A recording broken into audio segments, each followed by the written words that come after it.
And it's the right time to say my love is burning. La, la, la.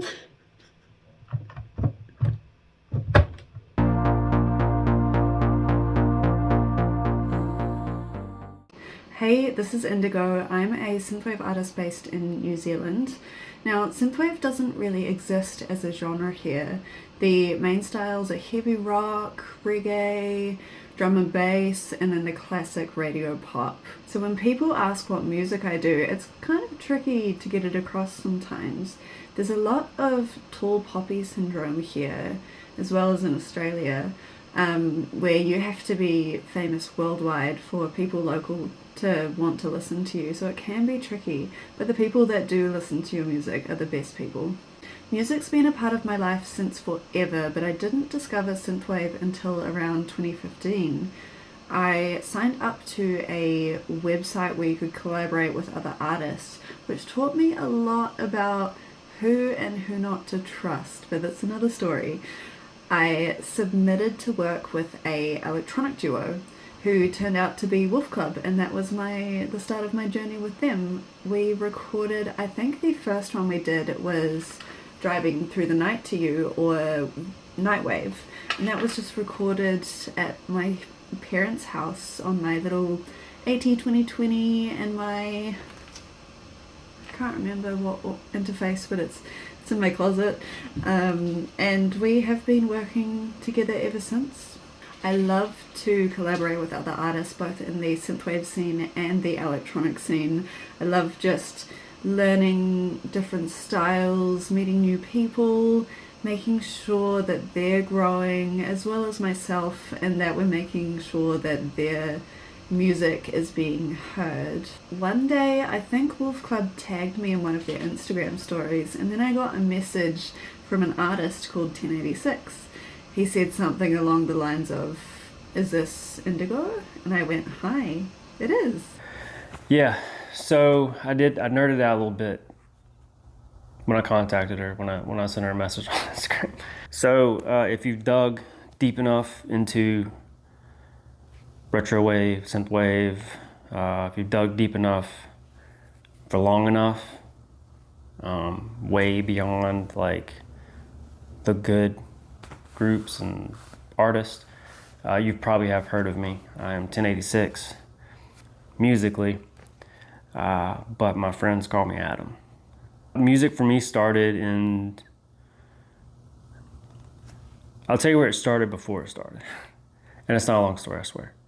I downloaded, if you remember LimeWire, frickin', that's awesome.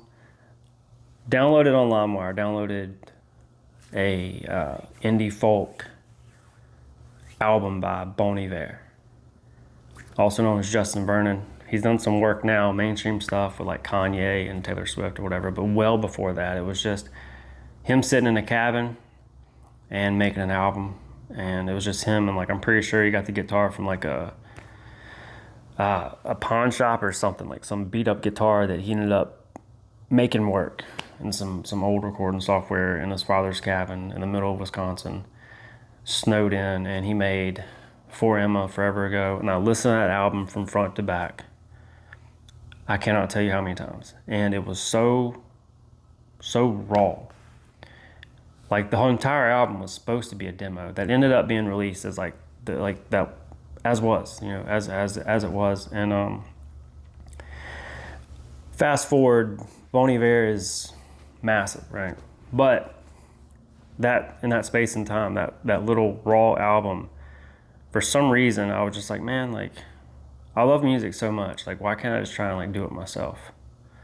So I ended up buying a guitar for like $300 from a friend of mine,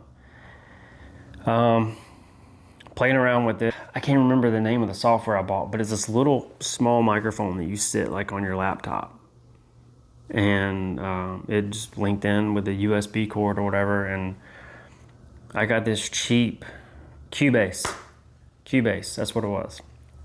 Started recording Cubase, really like embarrassing stuff, like I would not be able to listen back to it now. It was raw, I got the raw part right, but it's not the good kind of raw. It's bad. But that's where it started for me. My interest peaked right there. I was like, okay, cool. I kind of want to keep doing this. We're talking 2010-ish. This stuff is all like acoustic, folky, whatever.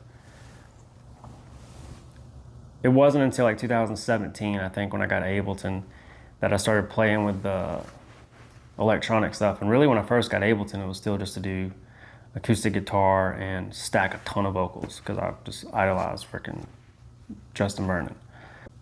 And in 2019, I come back home in 2018 from the Coast Guard. Now I can kind of like, I feel like I have more time, more creative space to do something different. I was tired of nothing I did with the folk or whatever acoustic stuff just wasn't, I wasn't good at it. Wasn't a good guitar player. My raw vocals weren't great. I can admit that, whatever. So I started playing with the electronic stuff. I downloaded some free VSTs, and in 2019, I think I released Stay first, but I ended up releasing Neon Love, and it blew up on Reddit. And if you look at my stats for Neon Love, the streaming numbers are way out in front of everything I've ever released. And I even had someone call me the Neon Love guy one time, and I was like, fair enough. But whatever, I'm known for something. So get called the Neon Love guy, I'm like, hey, I make more music. And they're like, okay, whatever, Neon Love guy. It's like, all right, cool, Neon Love guy. I'm from a place that I live in the country. I don't live around city lights. I don't live around anything that would resemble something that you hear in a synthwave, retrowave song. Nobody's in making retro synth songs talking about, just driving down the countryside or, hey, saddling my horse, or we're not doing it. But so I kind of have to go to a place in my head. I have to kind of get creative. And I like for my songs to kind of paint pictures for people. And the truth is, the songs were just me painting a picture for myself that will eventually paint a picture for someone else and for their own interpretation. Me and my little girl would listen to my playlist, and I would just find random synthwave, retrowave songs, Midnight, Trevor something, Wolf Club, FM84. You can name like the who's who of synthwave, like the foundation of synthwave. And Wolf Club was on that, and I still consider them on that. I think they're a great group. They put out some really memorable songs, and some of the most memorable, if not the most memorable, because I have memories attached to it, is the collaborations with INDIGO. And my daughter loved, I can't remember exactly which song it was, I have to look it up, but she loved that particular song, and so I play it for her all the time. We're talking 2017, 2018 maybe. Fast forward, I had a chance to message her once I realized it was her, and I was like, what? And I just wanted to tell her, like, my daughter loves your stuff, just to be able to say it. And I didn't expect her to be so down to earth. Long story short, she fires back. She's like, yeah, nice to meet you, essentially. And told her the spiel about me and my daughter this. And she just, from there, it just snowballed into, look, I make this music if it's something you're interested in. And I think immediately she jumped on Spotify and like listened to some of my tracks, and she got right back to me. She's like, yeah, I'm interested. We'll see what we can do. I was like, oh, okay. And so you fast forward to now where we're at, where, we're a duet. I don't know. Are we a group? Are we a duet? I don't know. We're together. Creatively together, okay? And we just got on like a house on fire as we continued chatting. We collaborated on a few tracks together. Can't Stop Thinking of You. I was the ghost vocal for Bad Habit, and we recorded something for one of his side projects as well. As we continued talking, we decided that we should start a duo together, Spring Break 83, and we released our first single, Sunsets of Summer, in October of 2025. Yeah, and then did a couple collaborations with INDIGO. She helped me out. She threw some backing vocals on Bad Habit, and like I think when I went to go give her like a certain percentage of the stream, she was like, "What? Why?" And I was like, "Because you like helped me do this." She's like, "You don't do that," but I did it anyway, just because like she didn't have to do that. Can't Stop Thinking of You was a good one, but then I was like, wow, like all this featuring INDIGO stuff, like let's just make our own project, and it'll be us, like it'll be as collaborative as we have been. Nothing's changed. I mean, we'll just put our attention into that one little project. No more features, because I wanted us to kind of feel like equal. We've always been equal in terms of the effort that we put into these songs. So we started Spring Break 83. And originally it was like Spring Break of 1983, and I was like no one's gonna say, "Hey, have you heard of Spring Break of 1983? That's a mouthful. Like, hey, have you heard Spring Break 83? Rolls off the tongue, sounds good, looks cool when you write it down. I was like, let's do it. She's like, hey, I have an idea for a demo. I have this idea I want to share with you. And I was expecting, because she has in the past, she sent like these little vocal melodies and stuff, like, hey, I have this little vocal melody or a top line or something. She sent it to me, and I'm not good enough of a producer to be like, okay, cool, that sounds like it's an A minor or whatever. I don't know, I can't do it. But she sent me this she sent me a full song, and it was just her on her keyboard. She got her keyboard out. I think she said it was like the first time in a little bit that she had ever like played with the keys at any like point recently. She got it out, started playing with it, and she wrote verse, chorus, a little break, and she wrote everything. And I'm sitting there like watching this. I'm like, wow, that's a full freaking song. And then I'm like, what do I do? Like, how do I make this better? Because the raw version, I think if you just clean up background noise, it can stand alone on itself if you really want it to. It just depends on what kind of aesthetic you're going for. I wanna say to you, are we forever? I wanna be a rapper lover. Call me a treasure, let's fall into together. Are we forever? I wanna be a rapper lover. I just sat down with it. I put the demo in my DAW, the little audio track, threw it in there, and I was like, all right, I'm just gonna build around this song. Forever Lover wasn't initially a love song. It was more of a confused spiral of sorts. Your classic Tuesday breakdown, you know? The original lyrics were more of a pleading question song, confused song, like, are we forever? I wanna be your ever lover. Call me whatever. Let's just be together. That kind of thing. The verse lyrics were essentially me telling a story of my week. So the first half of the verse, or the first half of the week, the stars were aligned. Everything was falling into place. Those puzzle pieces were fitting perfectly. And that's the last night the stars aligned and they told me everything is gonna be alright. And then the second half of my week was a bit rough.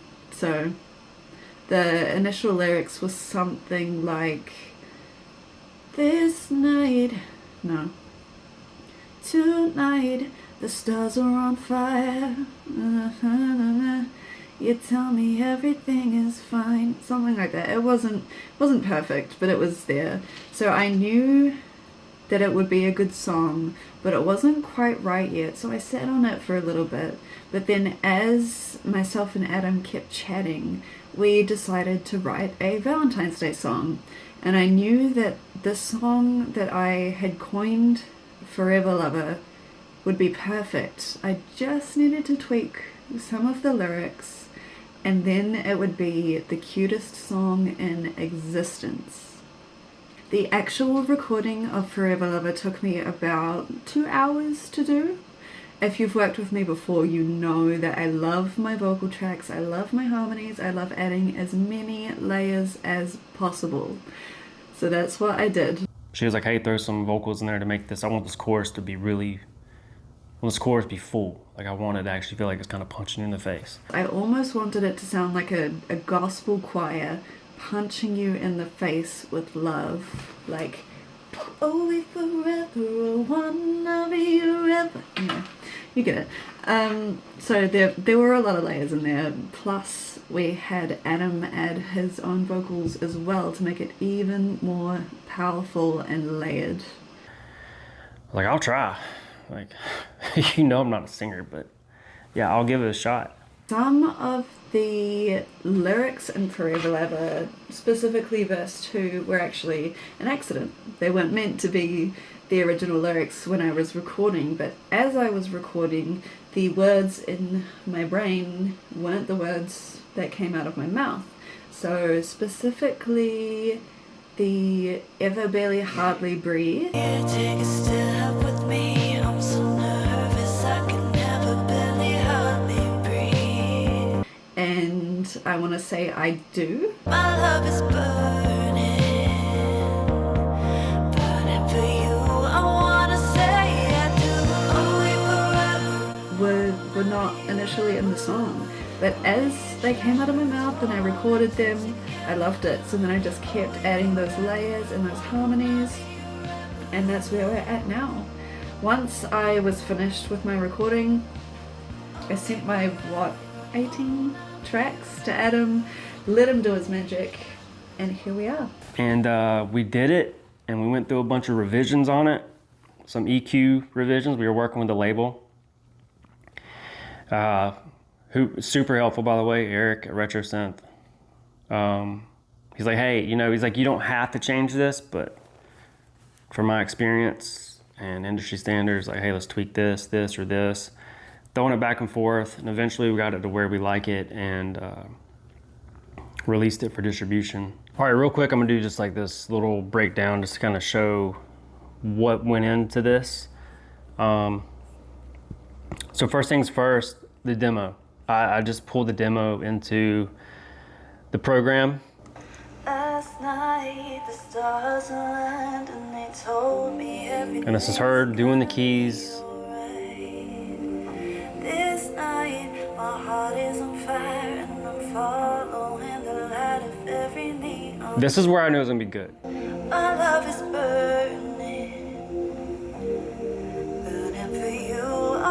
And then the chorus hits and it's like,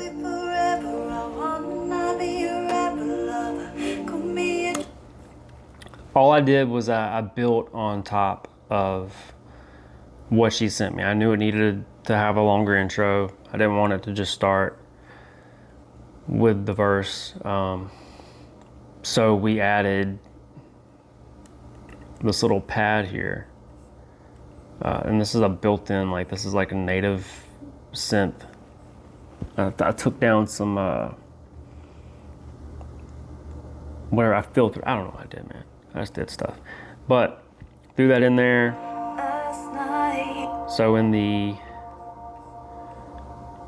like here, just slow intro, just simple. And it's just the same progression throughout the entire song. Her vocals move everything, like in terms of the emotion that you want to I don't know, whatever. Say something production-y here. But her vocals move the song for you, so the rest of it's just like wearing a cape. It's nothing crazy. Threw some little melodies here. I love synth melodies. I think that they really add emotion to any situation if you hit the right notes. So.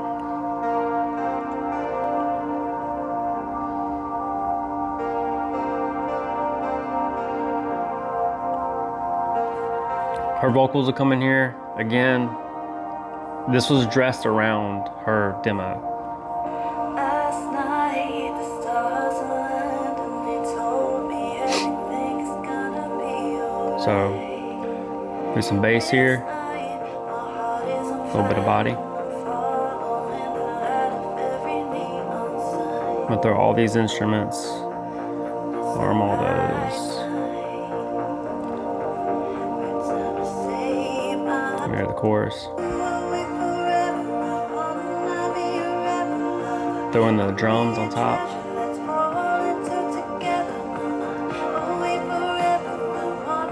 And then we'll just have to we'll arm all these vocals here to.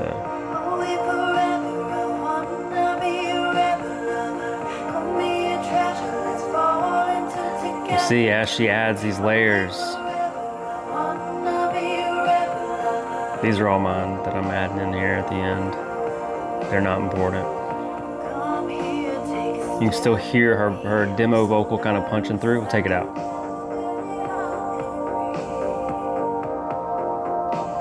I didn't activate her. There we go.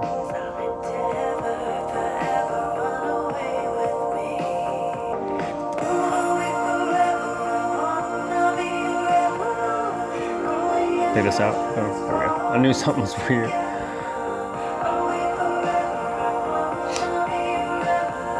And then, like her, again, I'm gonna keep bragging about her vocals, but here is, we'll just isolate her vocals. And just to show you what she puts into these tracks. And this is every track. This is everyone she's ever worked with knows this. Just the vocals.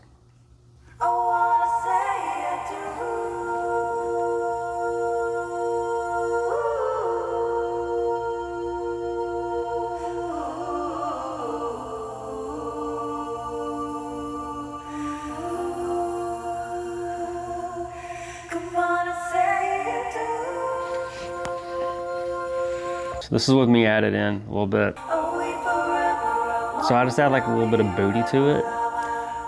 Add a little mass to it.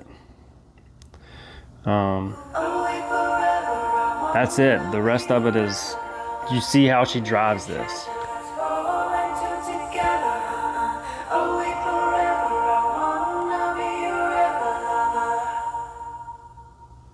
I know Indigo's super proud of it. And she should be. She should be super proud of it. It's an amazing song. It's an emotional song. It's the kind of songs that I wish I could write on my own. And to be a part of it, is just really, really freaking cool. And yeah, I get producer credit, and I've done this and that, and I added my strokes to the painting, but this is her song, and it's such a good song. And just talking through a little bit, I don't know, I think she doubted herself somewhat, which is crazy to think about, because like out of the gate, I'm like I'm sorry, but holy shit, like it was good. And we just made it better together. We just worked together, took her ideas and her feedback, and we got to this. We got to, what this is. And, she's such an easy person to work with, and it's so wild. It's like, I don't know, it's cliche to say like cut from the same cloth, but I think people just on emotional levels get things, differently from other people on different emotional levels, and just some people just kind of match up. And I think creatively and emotionally, I think we match up really well, and it's been such a really cool experience. And I can't wait to put more time and energy into this and look back at this thing 5 years from now and go, that's gonna be like out there for the world forever, like after we die, like. And that's a cool thing. And one of the main reasons I stuck with music after the garbage start that was whatever the hell I was doing is because one day, I have a little girl, and now I won't be here forever. Her mother won't be here forever. And one day she's gonna have one day she's gonna have a hard time. Like, she's probably just gonna need to hear somebody's voice, and I'm not gonna cry. And one day she'll just be able to put her dad's voice on and be like, okay, that's my dad. So that's ultimately what keeps me going. And knowing that this stuff just lasts forever. This is, music's forever. You know, when it's you capture you capture a moment in time and you immortalize it. Whether it's good or bad, it doesn't matter. You capture that moment and you captured a feeling, and you did what we all wish we could do. You created something that could live forever. 100 years from now, they're not gonna know anything about me. They're not gonna know anything about Indigo. They're not gonna know anything about our life, what we were like, who we loved, how we lived. They're just gonna know those lyrics, the underlicks and the melodies, and it's gonna mean something to them. It's gonna mean whatever their heart tells it to mean to them. And that's pretty freaking awesome. Oh, wait forever, I wanna be your ever lover. Call me a treasure, let's fall into together. Fuck. Oh, wait forever, I want ever lover. You get it.